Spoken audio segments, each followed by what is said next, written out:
Hello viewers, Hey, Loud About Addiction, episode 8. Episode 8. Episode 8, we're going to get straight into it and go live, stick with us. Excitement.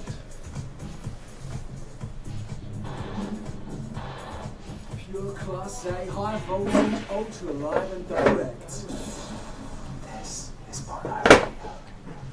Hello Bondo Radio and welcome to Loud About Addiction, episode 8, Dave? Episode 8, Tom. Episode 8, we've been bringing so much value, insights, change, motivation in regards to lifestyle addictions, whether they be drugs, alcohol, gambling, shopping, sex. There's a long list of them out there, any of these addictions that can hold us back, living the life that we actually want. We've absolutely loved this 8 episode series. I've had a great time, Dave. Yeah, it's been fantastic, and what a beautiful place to do it in, Bondi Beach. Yeah, we're broadcasting live out of the bucket list here in Sydney, Bondi Beach today. As sad as it is that it's last episode, we're going to have a lot of fun today. We are. We're going to ramp it up. We're going to ramp it right up, and we're going to be, why not? We're talking about Christmas, New Year's, the festive season, and how can we approach it in such a way that we can enjoy it, even if we are struggling with one or more different lifestyle addictions, and really make the most of it. How does that sound, Dave? Sounds fantastic. How have you been anyway, mate? I've been very well, Tom. Very well. Tell me more.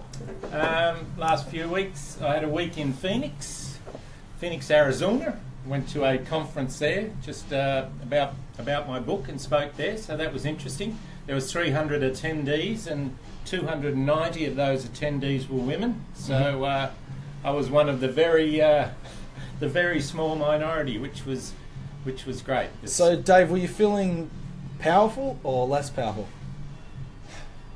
That's a good question, Tom. That's a good question. Look, I was surprised, and I definitely think women are on the move, and it's something I want to explore more in the next few years. I think men have got stuck a bit, and we're a bit uncertain about who we are and how we're supposed to behave, and what our outlooks are on life. I think men need to grab back their agenda a bit, but do it in a positive, helpful way. But look, I was so impressed with the women and the power and their positivity and the confidence. So I learned so much over in Phoenix. It was fantastic. Yeah, beautiful. That's unreal. I was going to say, is that something that you've learned when you say women are on the move, where you believe men might be a little bit stuck at the moment? Is that something that you've learned over the last few years, or? I've seen it over a few years. I even see it down here at Bondi in the mornings, and a lot of people who are exercising very early in the morning. I think it's the strong majority of women. I think women are looking at their lives and looking at the people in their lives and their communities and asking strong questions, why and how and when and if, and I think men, we've got a bit stuck. We've been lost in the conversation, and that's our issue, no one else's. But that's how society changes and grows, and I think there's some growth for us boys. Yeah, look, I like what you said, because what came up for me, Dave, in the last 3 to 4 years of studying human behaviour, and it's interesting you've just said that, because I've certainly noticed that there's a generalisation here, but I've seen and noticed personally that there's a larger majority of women moving forward in regards to seeking out, let's say, with what I do, coaching, and looking, as you say, just questioning reality and questioning their own roles, and do they have to be this kind of a person? Whereas, I would agree that there's still quite when it comes to roles and who we have to be as men, I think there's still quite a fair bit of ingrained structure, and that we've got to be a certain way. Very true. So you might be onto something there on whether we're at the point, of questioning ourselves more globally, obviously, than just you and I here today. Look, and I think too, the women's agenda was written for many, many years by men. Patriarchy and the way Western society and Christianity has structured women, and women have a right to push back against that. It's been unfair. It's been naive. It's been it's been controlling, and for women to say, no, I want my agenda to be set by myself as a woman and other women, I think that's fantastic. So pushing back against that and pushing up against the glass ceiling, it's been a wonderful thing. And I'm definitely, from my background in business and finance and non-for-profit many more women in leadership roles and taking the conversation forward in industry in Australia too. So great to see. Yeah, it's so fantastic. great to see. It's fantastic. Yeah, and we've just had another quite large, really big event here with the Yes Vote a few weeks ago. That's wonderful. It just goes to show, I think, time and time again, this is a little conversation here around change. We are going to bring this and wrap this right into addiction and the Christmas, the festive season, but there's such huge value in this conversation, I think.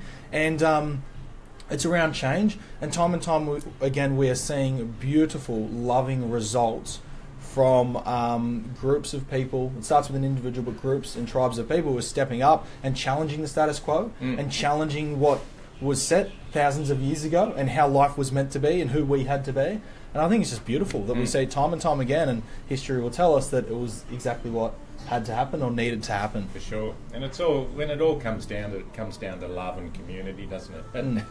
But any conversation, it comes down to a relationship between two people and then a relationship between a community, and that is always around empathy and love if that relationship's a strong and positive one. So the Yes Vote, it's all about love, and I can understand some of the conservative attitudes towards it, but it's not my attitude, and everyone has a right to be who they are. Yeah, spot on. And if that comes with your thinking, so if you're for it or you're against it, like anything that we discuss, it's interesting. I had a woman who posted on one of my comments on Facebook after I said, if you are willing to stand against someone who doesn't believe in the Yes Vote, then you must be in a position to be willing and okay for someone to go against yours. And this individual didn't really get what I was saying, said, no, that's not right. And it's just, at the end of the day, it's freedom of speech, freedom to believe what it is that you want. Yeah. Now, by all means, that's not saying don't go back on what you believe. Stick up, really stick up to what you believe in and go after it and challenge the status quo, challenge your beliefs, challenge other people's beliefs. However, just know at the end of the day, it's what's working for you or not working for you, and let that be enough. Yeah, and I think too, the sign of a really evolved human being is being able to sit down with another person who's got an opposing point of view, have a conversation, and don't get upset about it.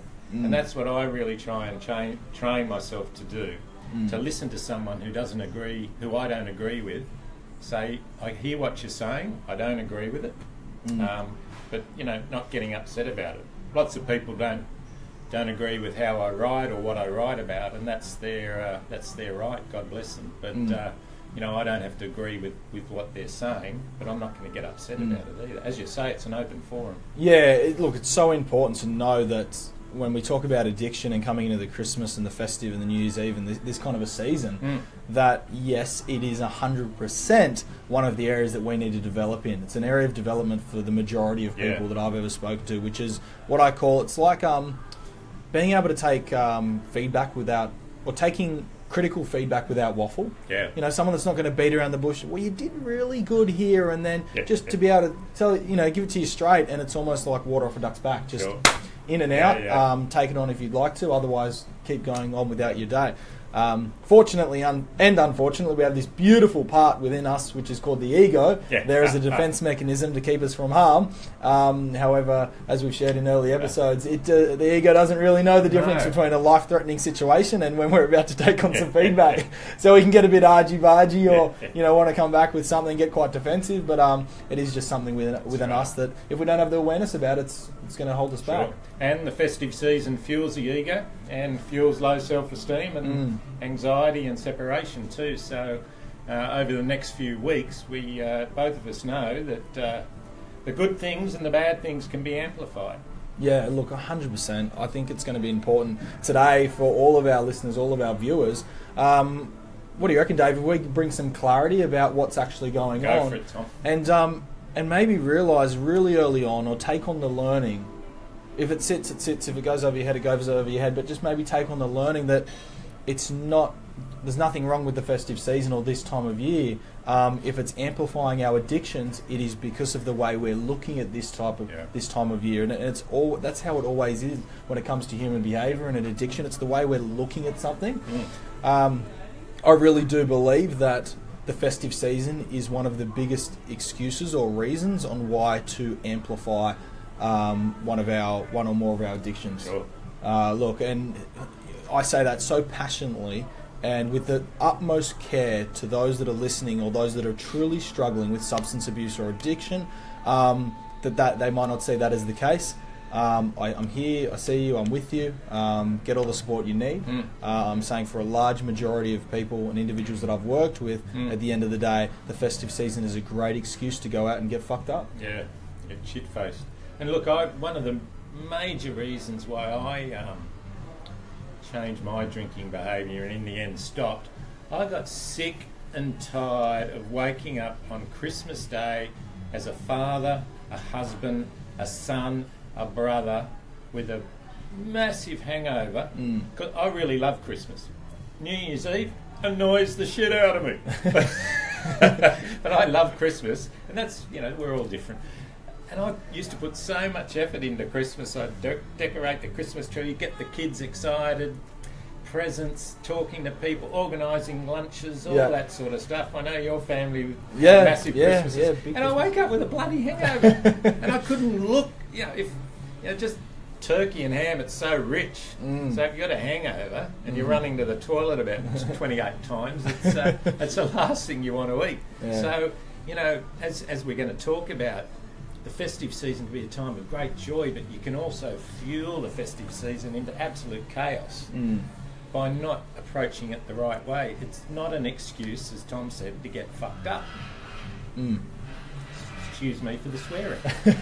I think it's all right on the platform that we're at right now, as we've shared. We are being very real, raw and honest.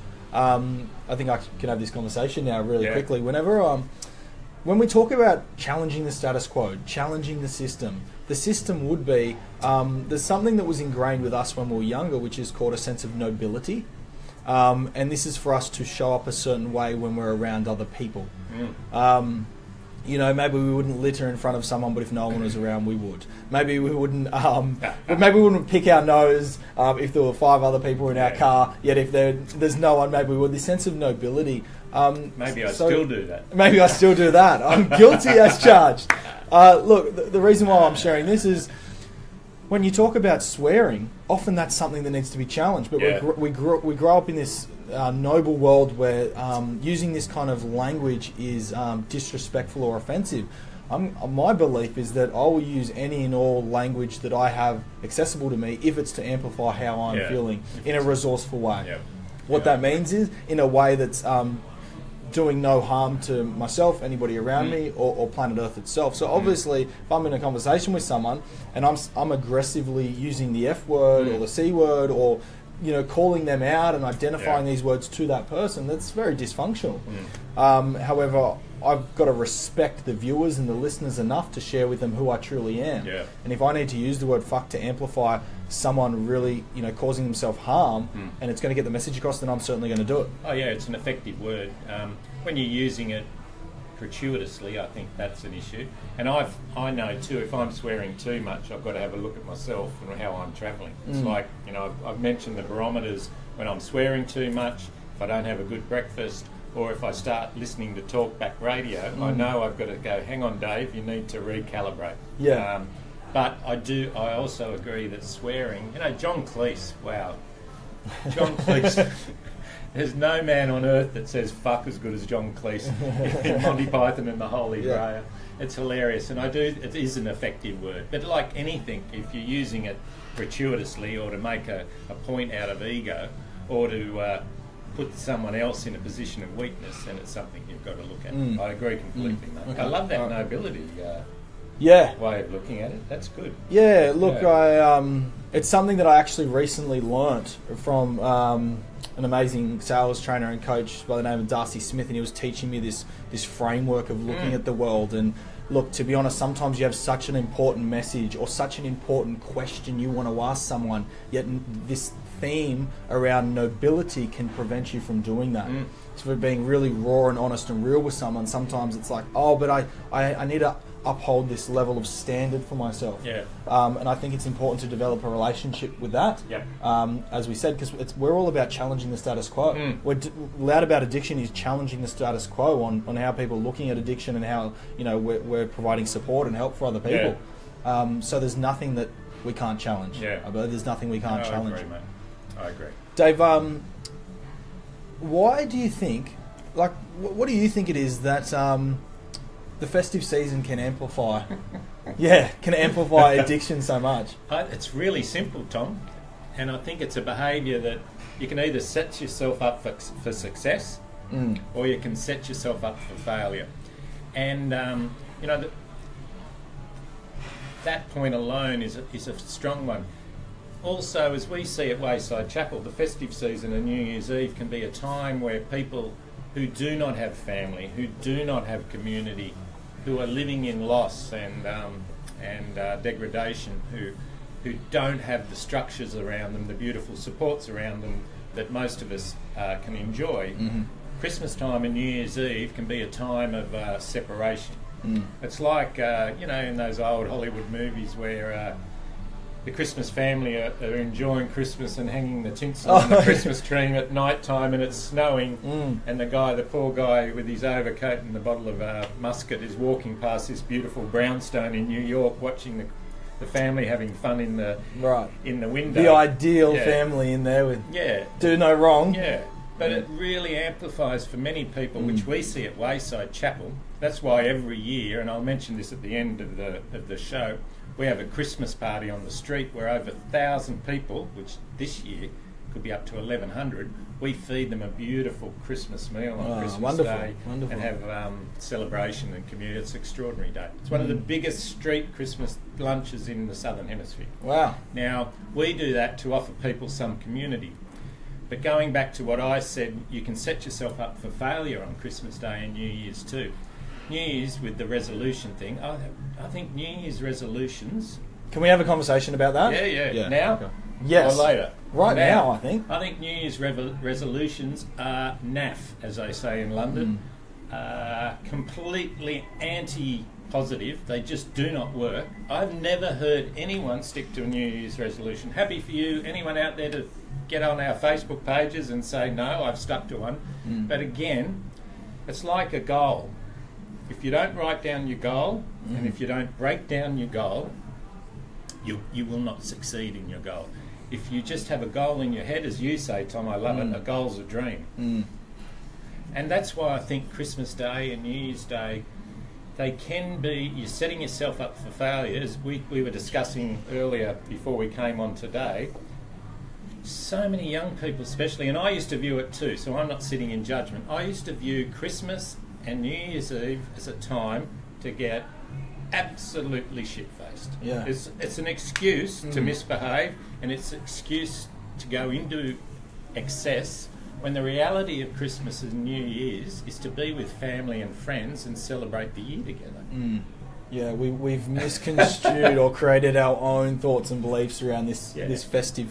Well, it's the festive season now. And it's fine, it's beautiful to have a beautiful wine on Christmas Day with lovely ham and turkey and a nice cold beer and go out with the family and play cricket. But the fact is, a lot of people have too much alcohol.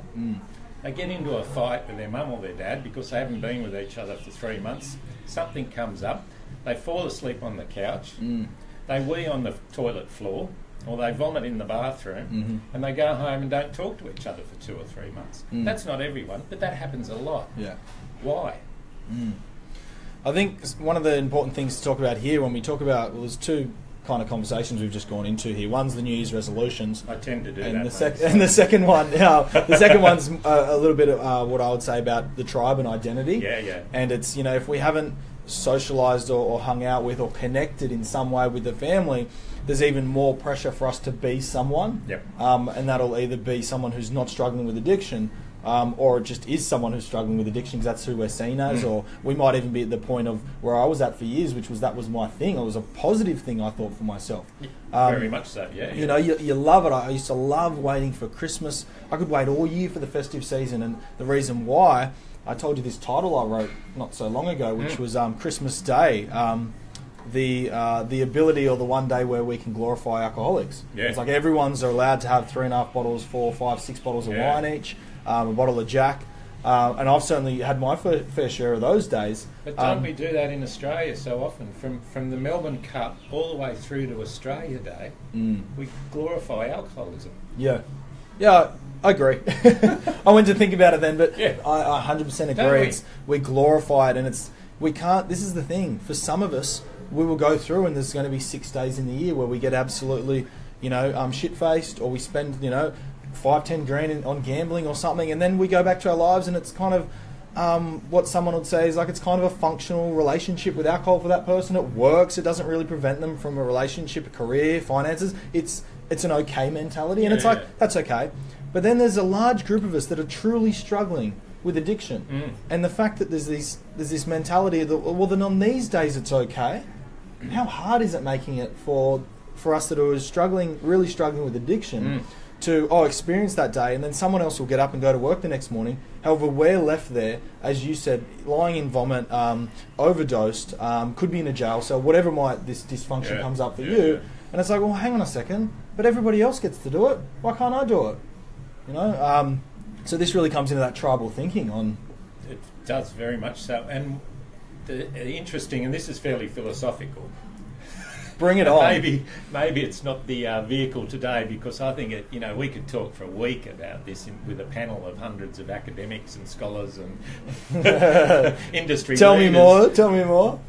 Why do we think it's good or okay or something we strive to achieve to get completely shit-faced and so sick we end up at the end of January with people who don't talk to us and a credit card bill of $8,000? Why do we strive for that?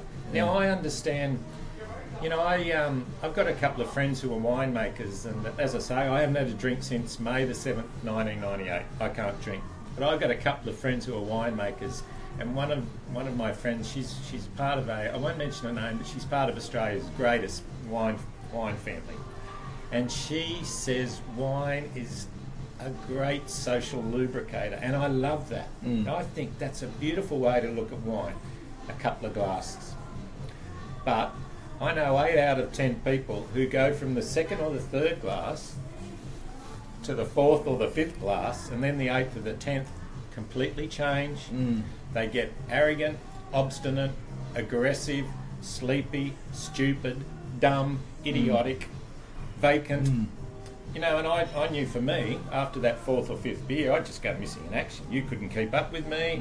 I lost interest in you. I became so self-absorbed, everything got shut away, including my 3 boys who I would have given my life for in 2 seconds. I just started thinking about myself. Alcohol does that to every single human being on this planet. It's a depressant. It affects us in a really good way initially, but then if we have too much of it, it takes us on a journey we shouldn't be going on. Dave, I want to share something here, because this might challenge, or it won't challenge what you're saying, but you might have different thoughts about it, which I welcome. When we say, why does this happen? Yes, I think there's an epidemic around addiction. It's a huge thing. I think the biggest problem out there, which is an epidemic across the globe, is a low sense of self-worth. And a low sense of self-esteem. And there's something that's just called the self-esteem triangle that Sharon Pearson's been doing a lot of work on, the founder of the Coaching Institute that I'm learning from. And she talks about the three sides of the triangle that have to be looked after. The first one's the needs. So it's knowing what are our needs and how do we meet them. The majority of us don't actually know our needs, or we expect someone to meet them for us. The second part of the triangle there is our boundaries, knowing what are our boundaries and how do we act when they are crossed, either by someone or we cross our own boundaries. So such as drinking, if I have a boundary that I have 2 drinks and I cross it myself, how do we act? And the third part of the self-esteem triangle is emotions. So knowing what emotions do I have, how do I experience each emotion, and when is it appropriate to experience this emotion? And look, to be honest, anybody working with addiction, myself included, has never had or doesn't have in place a very healthy, resourceful, functional self-esteem in regards to all 3 of these. Completely agree. And I think this is one of the big reasons why. Like, I'll go a little bit big picture here, and I say the reason why so many of us struggle with addiction or anything that holds us back in life is because somewhere along the way our self-esteem was challenged, and all of a sudden we are not okay to be us. So we have to do, say, be anyone that cannot live the life they want. Sure. Yeah, that's true. And I agree very much with you there, Tom. But I think there's another factor, and it's specific to Australia. And again, I was confronted with it in Phoenix. I did a lot of work in Southeast Asia, and I've got a lot of friends who were born in Europe, and they all say to a man and a woman, you Australians have a cultural problem with alcohol. Why do you have to drink so much? Now, of course, there's alcoholics and addicts in Europe and in Asia and in the States. Yeah. But all of them say... Where's the Australian culture come from? We're talking a while ago with a lady from the States and who was saying that she has a real problem with the festive season in Australia because it all rotates around getting pissed. Now, I agree with you. The argument and the philosophy around addiction and low self-esteem and anxiety, yes, very much so. And there's so many things that go into it. That's why it's so challenging to get on top of in those early stages. But I do think the Australian culture, and again, our Test cricket sides, our state of origin sides, I saw the schoolboy rugby union side sponsored by car manufacturers, grog manufacturers. Now that's not good. I don't agree with that sort of stuff. You've got kids who all the biggest sponsors here for all of the biggest Australian globally recognised teams, so that what that means is people that represent Australia in some form, they're majority are sponsored producers. By alcohol producers. It starts at a very early age. The whole culture around drinking starts at a very early age here. And a lot of the alcoholic content in our beers and in our wines and in our in our spirits is a lot higher than other countries too. So, even the manufacturers and the distributors are really targeting the way we drink because they know that is our attitude to alcohol. Where other cultures have an attitude to alcohol as a social lubricant, as an accompaniment with food and community, with breaking bread. Yep. We have it as a central piece almost of the whole social fabrication. So I think it's amplified in Australia, and and that's why we want to talk about the festive season. Do you want to set yourself up for success, or do you want to set yourself up for failure? And I think even if you can go out and have a few drinks and have a lot of fun, and you don't have to look back on January the 2nd or 3rd and go, oh my God, what have I done? Very common terminology there, isn't it? What have I done? Why did I do look this? At your bank account. Look at my bank account. Do I have to go to work next week? Oh, that's right. Question the relationships in our life. Like, it's just a whole 360 of look at everything that's going on. That feeling of dread in the pit of your stomach, that, my God. Yeah. And then you've only got a few more days before you go back to work. And the day before you go back to work, you finally feel good enough to go down to the beach and have a swim, maybe have a game of cricket with your mates in the park. Gee, that was fun. And by that time, you're good enough for another cold one. That's right. You've got to go back to work.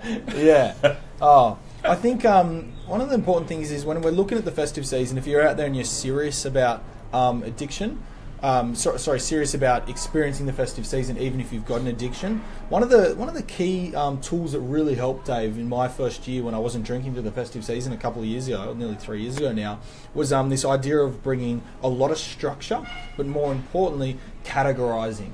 What this means is I used to think very big picture. So I used to think, the festive season's up, so there's going to be a lot of drinking. That is a very big picture statement. It's very vague, it's very broad, so my results are going to be very vague and very broad. I was working with a coach, and he simply asked me, he said, Tom, are there any days that you really actually do appreciate a drink for connection with anyone? And I said, wow, that's a big question. It was a big question, yeah. It was, any days do you actually appreciate the drink? Like you enjoy the drink? And I said, to be honest, I do. I love having like a really cold beer with my family, like specifically my dad, and just people that are really close to me. Yep. And I really do enjoy that. He said, okay. So is Christmas Day kind of a day that you'd like to have a beer on? And I was still learning all about overcoming addiction and whatnot. And I said, well, probably it would be, to be honest. And he taught me this tool around categorizing. So throughout the festive season, this was only a couple of years ago. It was a year after I had done a festive season without drinking, and I was looking at reframing the way I do drink. So I did you're aware, I did the 6 months off the drink, which led into Christmas. That was no drinking. And then following that, it was a year of retraining, reframing how I drank. And this is one of the tools that helped.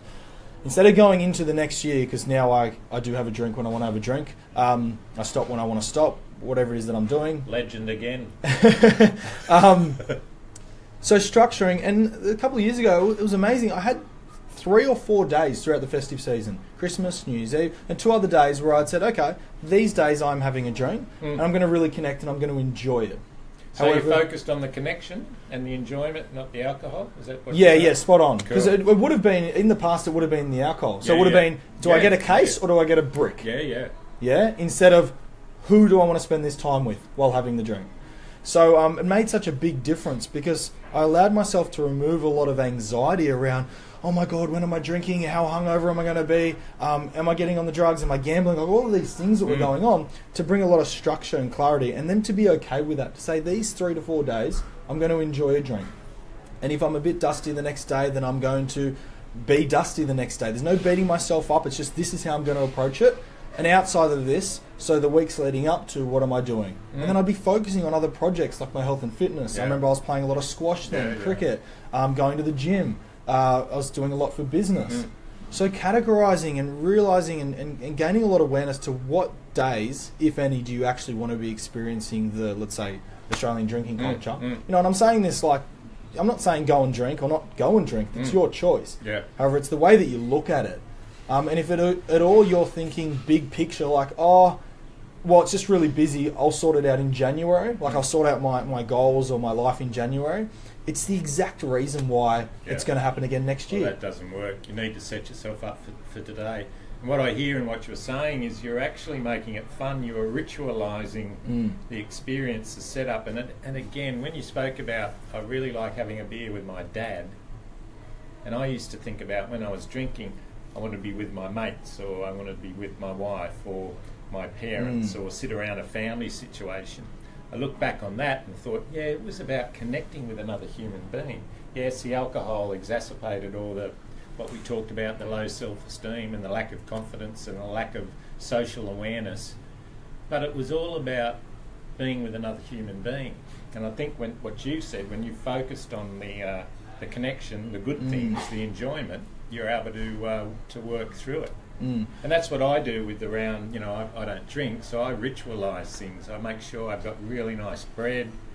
You know, if we've got, I'll buy things like really cool French butter for Christmas, and get some really nice mineral waters and have fresh limes. And if you're listening right now, this is really important what Dave's saying, because what we've spoken about it earlier. Sorry to cut you off, Dave, but just to frame this, there's something which is called the way that we go about life is we only ever do something for one of two things. It's either to gain pleasure or to avoid pain. Now that's simply it. So if we have more pleasure around drinking all of the time, then we must stack more pleasure around not drinking. This is why it's so hard just to say, oh, I just won't drink this Christmas Day. And then on Christmas Day, we're feeling like we've lost something, so we're feeling pain. Guess what? All we're going to want to do is feel more pleasure, and if all we know how to is by picking up a bottle of wine or a cigarette or picking up a bag of Coke or whatever it might be. So why can't we add and associate a lot of pleasure around something which, let's say, the general population will say, oh, that's just bread, or, well, I get that anyway. Or, well, it's just tap water. Why should that be pleasurable? But this is how we actually think. Yeah, and it makes a real difference. And, you know, in recovery and 12-step programs, when people finally get sober, you know, everyone's heard of the famous rock bottom principle. That's talked about a lot in Hollywood, and, you know, a hit rock bottom. But there's a thing that is said a lot: when the pain of drinking and drugging finally became more than the pain of not drinking and drugging, that was when you made the choice to stop. And for me, you know, and this is great, I think this is fantastic that Tom and I are able to present two ways of adjusting to addictive personalities. I knew I had to stop drinking. You're able to have a drink and let it go. And we're able to present two different scenarios. But for me, I ritualise things like Christmas. So as I said, I make sure I have really nice bread. And when you're not drinking, you really taste these things. You can smell these things. You can sense these things. I might make a good tape with really cool 70s and 80s music that I love, and and I make sure I make an effort with my presence and to connect with my sons and my family. I'll buy a nice dessert, I'll make a lovely pavlova and put some real effort into making that. It just makes a difference. But if you know you can't drink on Christmas Day, you've really got to set the scenario. You've got to tell people, I'm not going to drink today. It's my choice not to drink today. It's my choice. I'm hoping not to drink today if you're not confident. And when you tell people, they're more aware of it. You don't have to stand out like a sore thumb, but you're making a choice for yourself and other people around you that you're not going to have a drink. And it's very important when you're not going to drink. If you're in a restaurant or a party scenario, things like weddings, if you have something to eat straight away, a piece of bread and a bit of butter, or you come in, you suck a sweet, you have a bit of sugar, it often takes away that physical sense that you need a drink. And then you make sure you go to the waiter or you go up to the bar, pour the drink yourself, you go up to the esky, have a good mineral water or even a soda. We've got lots of anti messages around, Coke and soda, sweet sodas, but if you have a Coke Zero or a glass of Coke, the bubbles, and the sense of the bubbles and the sweetness of the Coke again will nullify that need to maybe have a drink, and you won't choose to have that first drink as an alcoholic drink. To make a massive difference. So would the key step and outtake be from where we're at right now? One of the big, and it's a huge key.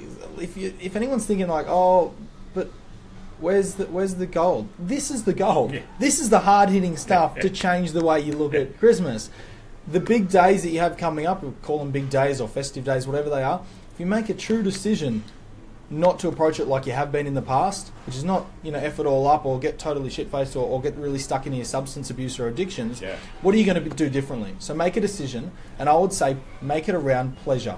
As I said, if you go into it as you're losing something, it'll come across that way. And guess what?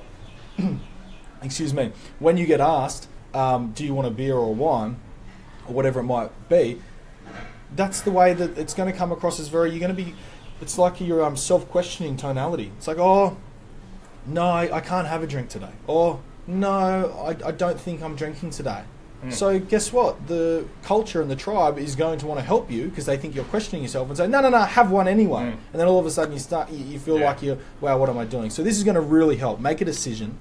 You either are or you aren't experiencing these addictions on this day.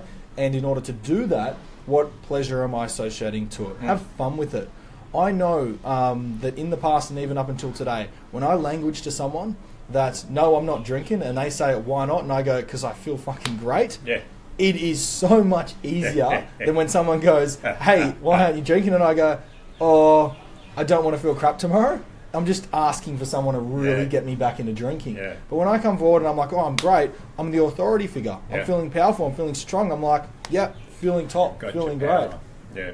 And if I know for people, and I used to say this myself, I've got to make a decision, I've got to have a plan not to drink. God, that's so much hard work, it sounds really daggy, and oh God.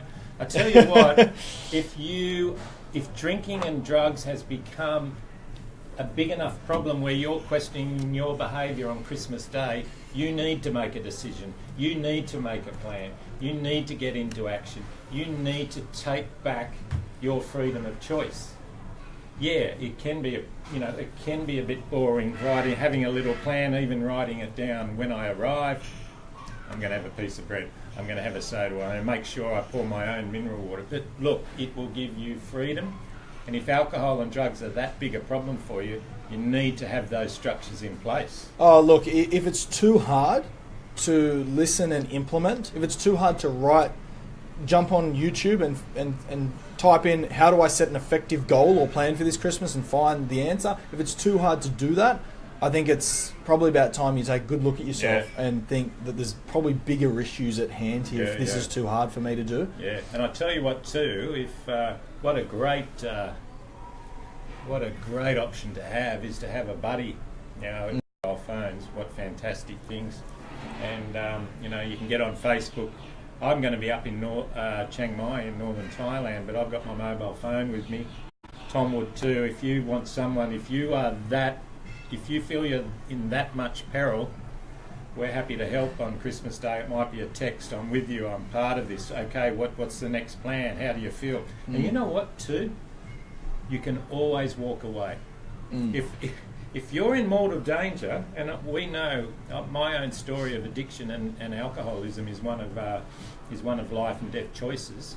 If you feel in mortal danger, you can walk out, because if you've got a good family and a loving family and a wonderful group of friends, and they know that if you choose to drink, you could be on a roller coaster into hell, missing out on one Christmas, not going to be that big a choice.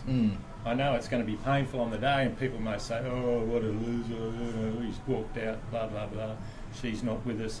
But if it's going to set you on a choice of a positivity and a scenario of wellness, then, gee, walking out for one Christmas, or not going to that New Year's Eve party, going to the movies with some friends or family instead of going to a New Year's Eve party.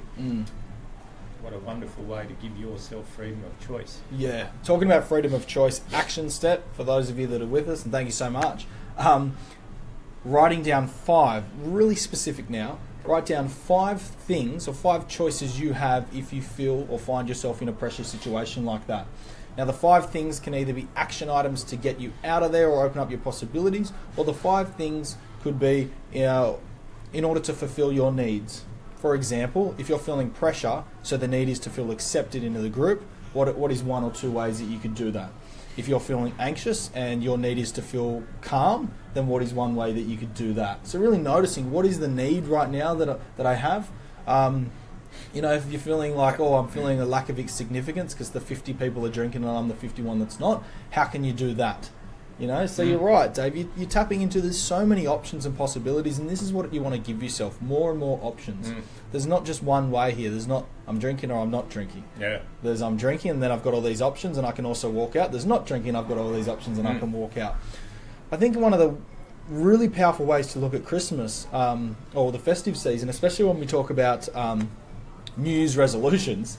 New Year's resolutions so often are the best excuse why you can muck around and do whatever you want for the next 2 months, because apparently in January some magic pill's coming and your New Year's resolutions are just going to work this year. I think it is one of the biggest excuses and biggest reasons on why, I've written my New Year's resolution, next year I'm not drinking, I'm going to stop gambling, all of these resolutions, and then there we go, I get to really muck up these 8 weeks. All will be well. All will be well in the future. I think the best way to look at this time of year is to realise that while everyone else is switching on, it's a perfect time for us. Switching off. It's a perfect time for us to switch on. It is so powerful. I haven't just seen it in my personal life, but funnily enough, in my business, there is a mentality around there that it's time to switch off, which really has a ripple effect into relationships, health. A lot of people just stop going and looking after their goals and who it is that they think they want to become, and I just think it's a real sad way of looking at it and a real dysfunctional way of looking at things, when now's the time. I'll give you an example, Dave. I had, let's say, a handful of people call me over the last 2 weeks. Half of them have invested in themselves, made the decision not to let this be an excuse, and said, no, now's the time. And then the other half have said, all right, this sounds amazing. I can't wait to be working with you, Tom. It is Christmas, though, so can we start mid-January? And I said, we certainly can start mid-January. And would that be serving you more so? I want to make sure that you're totally looked after. What's going to help you best? So for what purpose do you want to start mid-January? Well, it's Christmas time and things kind of get a bit out of hand here. There's a lot of partying, there's a lot of drinking, and this individual's obviously, we want to work together around drinking and partying scene. And I said, okay, so that's the reason? And he said, yeah, that sounds good, doesn't it? And I said this to you earlier. I said, all right, would you like me to make you feel good, or do you want me to tell you the truth? And he said, give me the truth.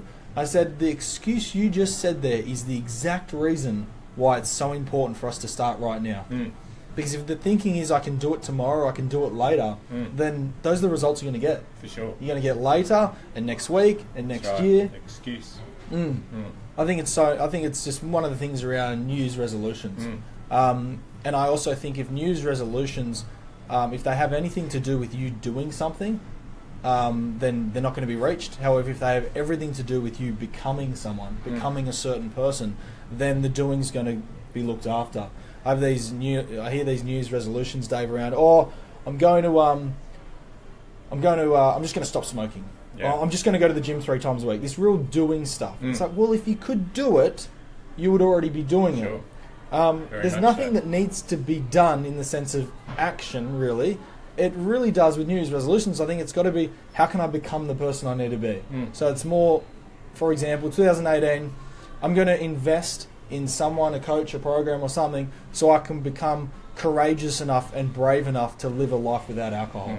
Really become someone, so then you can do the things that you say you want to do in order to have the life that you want. So many of us, I think, are going out there doing so many different things, thinking it's going to give us what it is that we want, but we're not growing internally. Yeah, for sure. And look, there's an interesting statistic. I was in banking and finance for many years. The end of January and February is the greatest month of the year where people go into credit card debt. It is it? Yeah. And it's all around the excess of Christmas. And what happens is, we all buy presents at Christmas, and that's all an added expense for all of us, most of us. But people do go to excess also, so they've got the double whammy of Christmas time, they're on holidays, they're getting the Christmas presents, and they have this attitude of, it's not an attitude of gratitude, it's an attitude of waste, where they just go out and just write themselves off. Get to the end of January, you're back at work, you're probably more unwell than you were on December 20th when you've worked all year, and you had, I know I'm tired now. It's been it's a tough, we work hard, we dedicate ourselves to having a big life. You need a break. So if we're heading into a Christmas and New Year's Eve and then just writing ourselves off physically, mentally and spiritually, it ain't a break. It's not a break. No. In fact, it's actually, you're throwing yourself deeper into the pit. You're throwing another 6 months of work onto you, physically speaking. Yeah. Right? Yeah. There's a reason they call alcohol a spirit. Because it's a spirit taker if you have too much of it. So, I love that. Yeah. In the most dysfunctional way possible. I love that. And that hurts and it sucks. It does. But it's spot on, isn't it? So you get to the end of January, you've got a bigger debt than when you entered December. You're feeling sore and sorry for yourself if you've really tied one on or tied about 10 on. It's a terrible way to start a new year. And when you set yourself up, you have a few resolutions, New Year's resolutions, and you don't meet them. Again, you think, I'm a failure, I can never do what I want. My dreams aren't reality. Yeah, well, your dreams aren't reality until you write them down and they become goals. And I know that sounds a bit too structured, and for me, for years, I used to push back against that. But structure and having a bit of rigidity, and it only takes half an hour a day, doesn't it? A bit of structure into your day. Maximum. Start your day off with gratitude, looking at how I'm going to make this day the best it can be, knowing that your day could be a shocker. Life is life and things happen. We all go through loss and pain and hurt. But if we give ourselves the best chance to make the day as good as it can be, 8 times out of 10 we're going to be in front of it. So, and I think too, how about not making a New Year's resolution? How about being a disruptor? How about maybe trying to have a Christmas and a New Year's Eve without alcohol? How about that? Yeah, how about that? Talking about challenging the status quo, how about your New Year's resolution is actually something that you're going to achieve before New Year's? Not to have a New Year's resolution and plan each day going in. Yeah, and have the best... There's no reason why this can't be the best festive season for you ever. My Christmases are the best I've ever had since I stopped drinking. The best I've ever had. Dave, one of the things that you were talking about a minute ago was bringing in structure. Yeah. I'm just going to share with the viewers why this is so important from a human behaviour point of view. We've discussed once before the 6 core human needs of the body. Now, I won't go into all of them, but the first 2. The first one is certainty. So this is the need for safety, security and comfort. It's everything we know is going to happen. We know that we're safe. We know how it's going to unfold. The second one is the polar opposite, but they just work hand in hand, is uncertainty.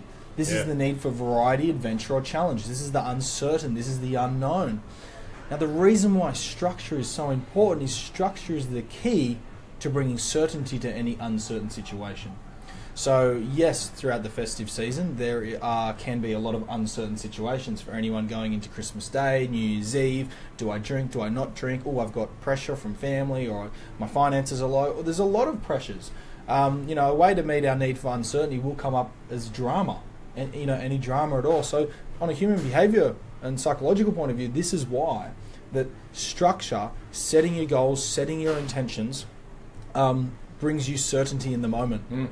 And any certainty that you have allows you to make clearer decisions, reason why, you have less anxiety, less fear, and you can really start to achieve what it is that you want. Yeah, structure and planning mitigates anxiety, it lessens anxiety. And let's face it, most of us are career people, or, if we're in a trade or we've trained for years, we've gone to university, we always apply our career and our work to policy, procedure, structure, formula. Yet we live, a lot of us live our lives without it. We see the benefits that structure, policy and procedure gives us in our work and our career, but we walk away from it in our own social lives. Why? I don't. For me, I've actually never thought about it like that, Dave. You're spot on. We follow the this kind of goes against what we started the show with, but when it goes to following the rules and following systems, yes, follow systems that actually work.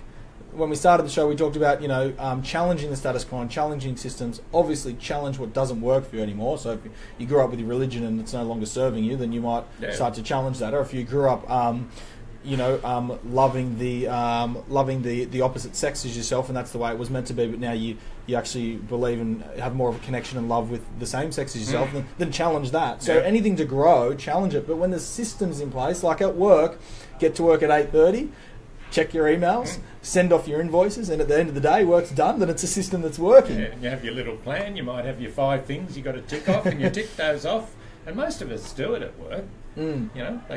They talk about time management, but why don't we apply that to our own social lives, our own community? And again, it doesn't have to be this formula, but there's a secret. There's this dichotomy to planning, bit of planning and structure. Guess what? Gives you creativity, because when you get through the little points in your day that you need, you've got an element of fear and anxiety around. You know that it challenges you in a negative way. If you get through those with structure, you're then able to step into freedom of choice and creativity. And when you do that, that's when your life opens up. Definitely does open up. Beautiful place to get to, and a beautiful place to be. The work has to be done. There's no shortcut to success, or what's the quote? There's no elevator to success. You got to take the stairs. Action is the key. Always action, one step in front of the other. Action, action, action. Please be aware and note. I had a client last night say to me, under the pressure that,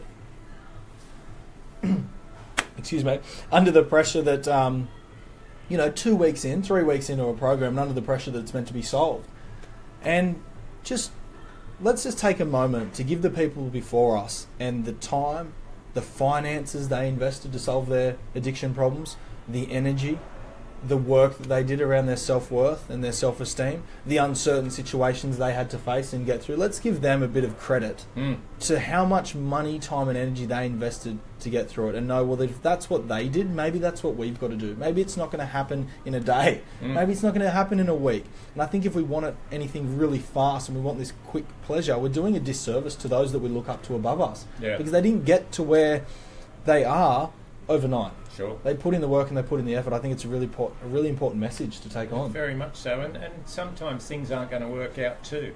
And there is a tendency in life to focus on the failures and not embrace and have gratitude for the successes. So I know on a daily basis as human beings we make mistakes, we make errors of judgment, but that's what being a human is. But we tend to focus on the error of judgment. There might be one error of judgment. You might have had 2 months off the grog.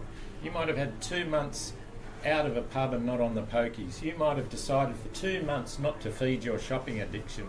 And then you have a day where everything breaks down, The shoelace snaps on your shoes, the washing machine won't work, you forget to eat for breakfast, the boss yells at you. It's just all going wrong.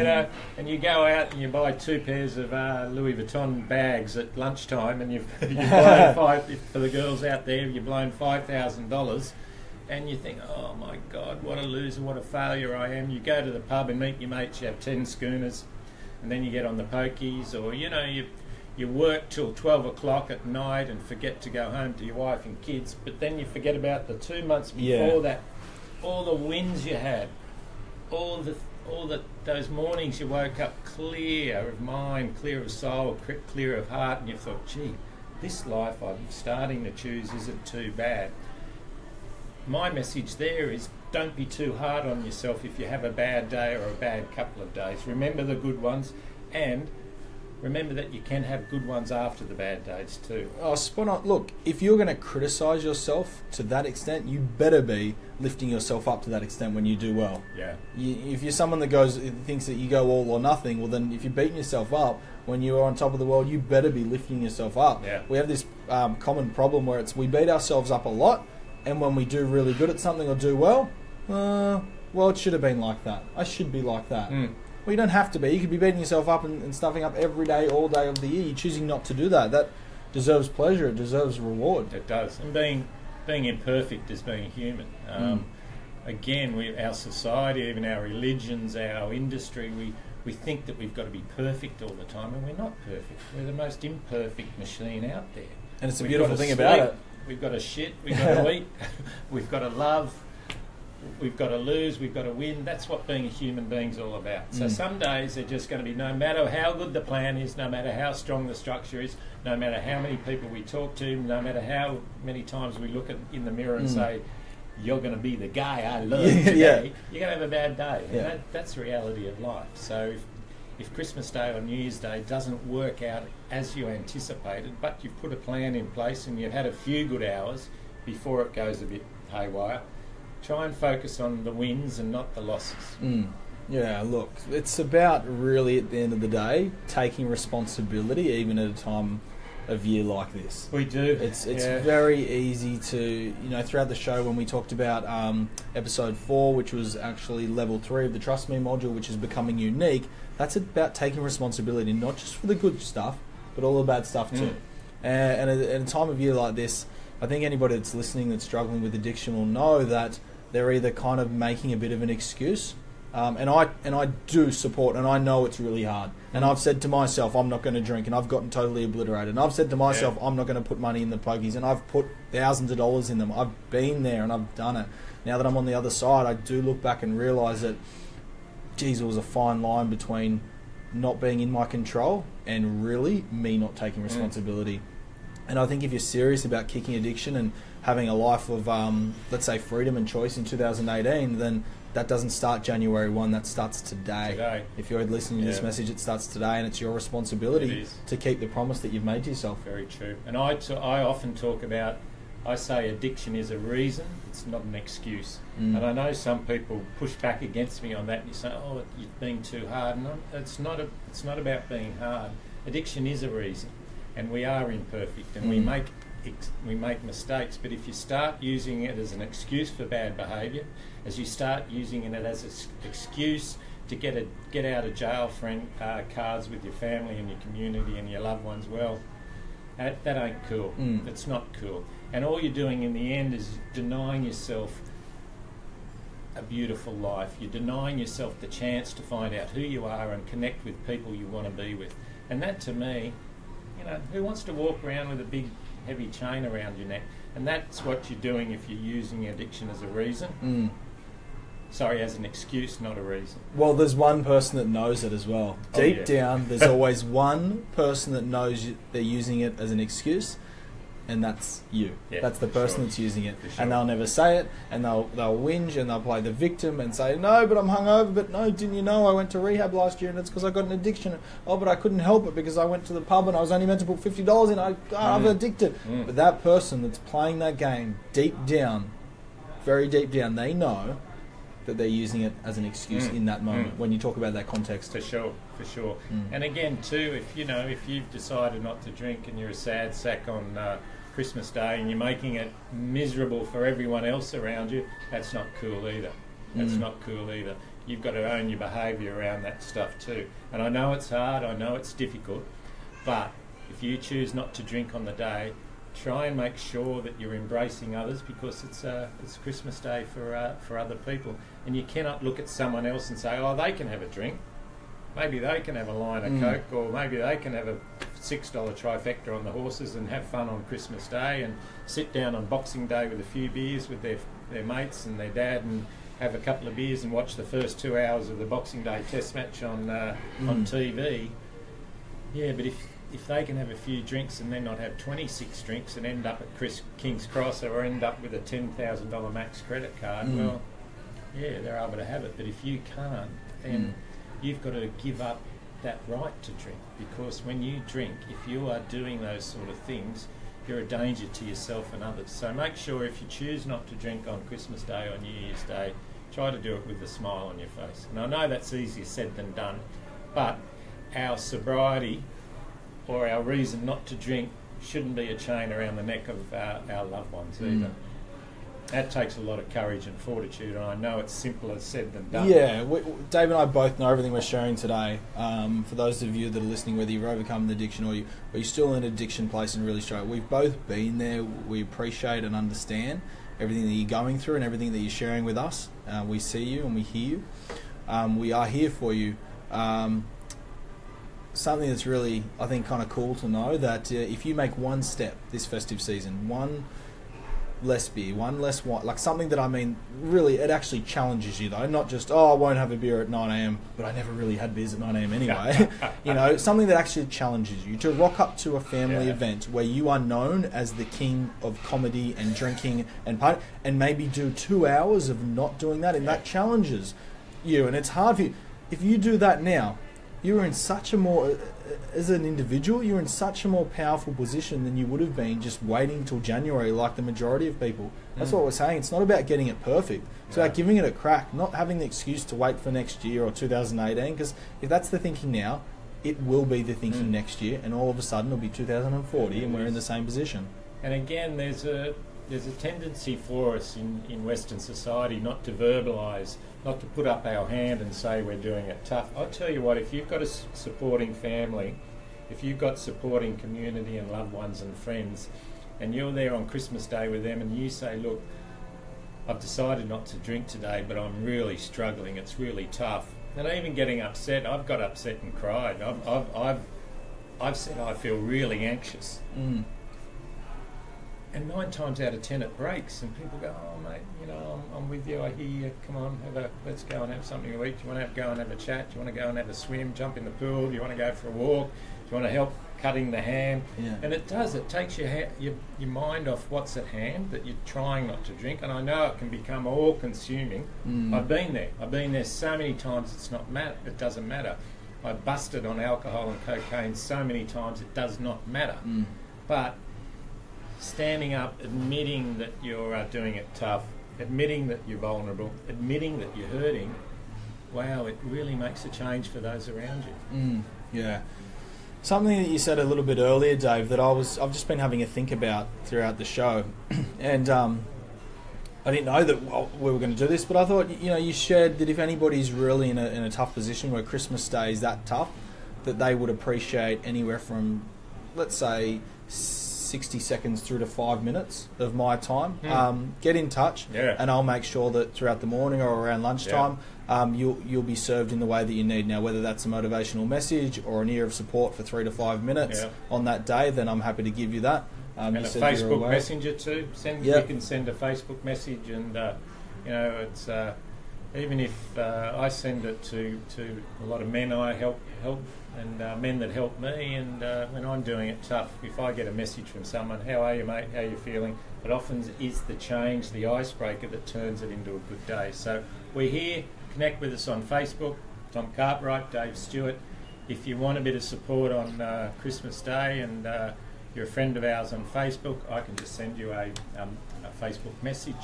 It can be a private one. I'm here, I'm thinking of you, go for it, you've got it, we've got your back.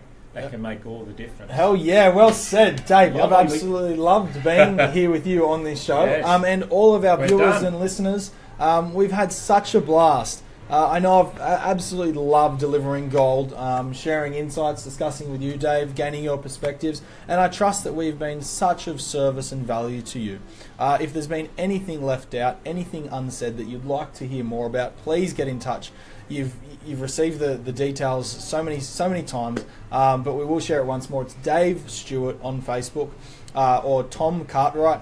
Otherwise, go to cartwrightcoaching.com and you'll receive a free gift from me, a 3-part video series. And I know you can get Dave's book on... Yeah, I'm on the Wayside Chapel website. Also, I'm on LinkedIn, David Stewart, Philanthropy Manager at Wayside Chapel. You can link in with me there. And if you're looking for something different to do on Christmas, if you'd like to make someone's day a great Christmas day who is struggling, you can get onto our website at Wayside Chapel and donate a plate. It only costs $25, and you can feed someone on Christmas Day who might be on the street who is struggling with substance abuse. $25 gives someone a 3-course meal and a community of those around them to hold them and love them on Christmas Day. So Wayside Chapel website, you can make a real difference on Christmas Day. It's called Donate a Plate.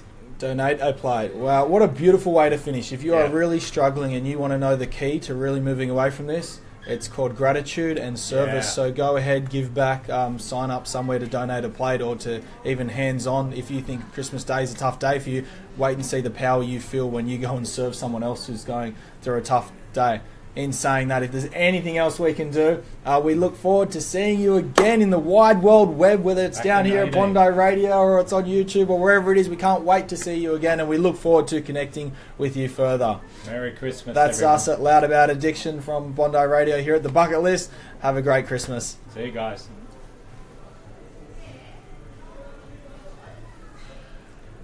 Done? Whew. That went quickly.